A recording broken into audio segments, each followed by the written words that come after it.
Hi, and thanks for watching. I've once again been lucky enough to be chosen to product test Elan's latest prototype ski, the Primetime 55 Fusion X Speed Demon, which you have here. So this is an out-and-out piste ski targeted purely at intermediate to advanced skiers who want to ride hard and fast on well-groomed pistes. So unlike last year where I was testing a freeride touring ski, this is purely for carving on piste. So the ski has a geometry and side cut of 121, 69 and 102 millimeters and a turn radius or carve radius of 15.1 meters. So it's very much at the short end slalom type turns of the spectrum.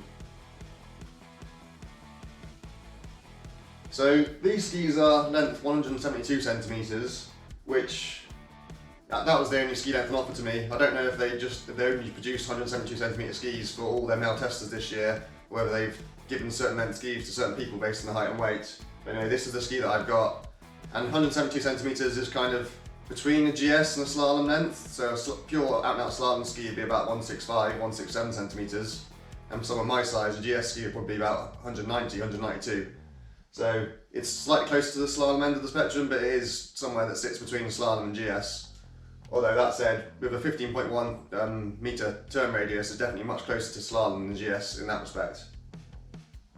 So, like pretty much all of Elan's one ski range, this has an amphibio profile, which means it's an asymmetrical ski. You have to make sure you've got the left ski on the left foot, the right ski on the right foot.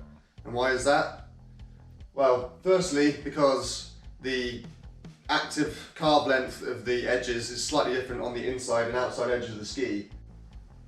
So the camber on the inside edge is slightly longer than the camber on the outside edge of the ski, and that is to accommodate for the fact that when you are doing a turn, the outside ski is having to travel around a larger arc than the inside ski. So to get a really nice smooth carve, it actually makes more sense to have slightly different length edges on the inside and the outside of the ski.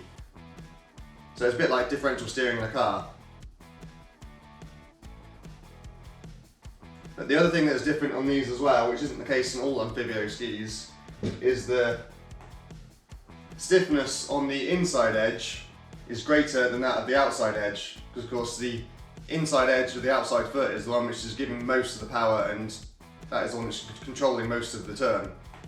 So you'll just about be able to notice it on this ski here, but the sidewall on the inside edge, so this is the right foot, continues in a pretty much a consistent profile all the way down from tip to tail, whereas the outside edge, the sidewall, again, it's the same thickness under the foot, which it has to be, otherwise your foot would be uneven, but then the sidewall very quickly drops away beyond the toe and the heel of the ski, giving a softer, thinner, less powerful edge on the outside edge of the ski beyond the length of the binding. So that means that, well, you probably won't be able to see it in the video, but the ski is fatter on this side than it is on this side, beyond the heel and toe of the ski. So again, it's very important you have the skis on the right foot, but conveniently it does actually say on the ski right and left, so you shouldn't get it wrong, even if you don't remember which side goes where in terms of fat and thin. So there's not a huge amount more to say on the technology that's gone into this ski, because at the moment it's still a prototype, so I guess Elan are keeping some of it under wraps, so they haven't actually released the full details of the specs and everything to us. But what they have said is that the Primetime reignites the excitement of the on-piste carving category by injecting a youthful design philosophy combined with a state-of-the-art construction process, resulting in a completely new collection that brings the fun back to carving. So that says it all really, this is all about bringing fun back to carving. Another thing to note is Elan's green credentials. So they state that 100% green energy has been used in the production process of these skis, and more than 70% of the ski volume is made up of natural and or recycled materials. And also an environmentally friendly printing technology process has been used to produce the graphics and the design of the ski. So of course, that's great news as well. So the skis come as a package with these Elan EMX12 Fusion X bindings, and these have come on a rail system, so They don't come on the ski itself, but they're actually remarkably easy to fit. Although Elan do say that you should take them to a qualified Elan technician to fit them, but as an example, I've already provisionally fitted one myself just by very simply slide the binding piece onto the rail that's already attached to the ski and adjust it based on the sole length of your ski. So in simple terms, really nice and easy to fit, although you do still need to make sure that you've got all the settings right before you use them. So the EMX12 has a DIN rating of 12, hence the name, which pretty much for any average person is more than you'll ever need anyway, especially for on-piste carving. So I mean, I'll probably start off on these at about an 8 for the first few times I use them, just so I get used to the skis, and then crank it up to a 10. But you're not doing backflips or 360s or anything on these skis, you're purely carving on piste, so you don't really need a super high DIN anyway, unless you're going to race on them. And these aren't an out and out race ski. So if you have an out and out race ski, you may well have bindings which go up to 16, 18, 20. That's really not necessary when you're just carving on piste. So the bindings are compatible with a standard classic alpine ski boot or a grip balk sole, but obviously not a touring boot of any kind, specifically not Vibram soled ski boots. That's because of the way that the toe release works. It's only compatible with a certain amount of grip on the ski boot. Too much grip and it won't release. You need to make sure you've got the right kind of boot to use these skis, but the vast majority of people who have piste skis already, their boots will either be just a classic alpine ski boot or they'll be grip walk, so that shouldn't be a problem. The final thing to note about the skis is the RRP will probably be around about €1,000, which puts them very much at the higher end of a piste category ski. Now that includes the binding as well. The binding's probably worth about €100 to €200 of that value. But yeah, you're looking at around €1,000 for the package, which is good value for money. Elan don't rip you off, but again, it's very much a high-end ski.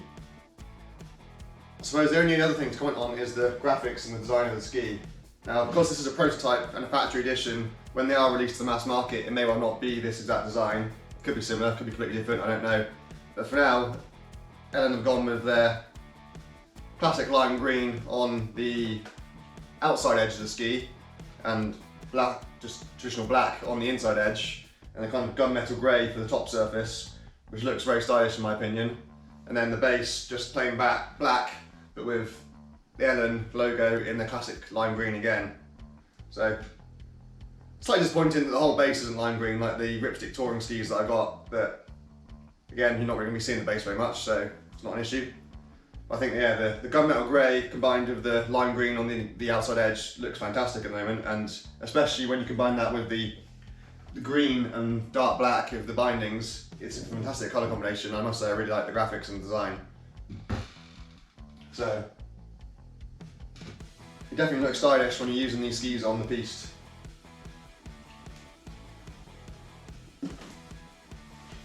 So that's it for now. All that remains is to attach the other binding, make sure that everything's fitted properly, give them a very quick wax, and they probably already had a factory wax anyway, and then get out on the piste and go testing them. And I really can't wait. Especially as it hasn't snowed in about 3 weeks here. It's perfect conditions to be skiing on piste, so that's certainly what I'm going to be doing for the next 2 or 3 months really, but specifically for the next week or more when there's no fresh snow in the forecast. So skiing hard, icy piste is the name of the game, and this is exactly what this ski's are made for, so can't wait.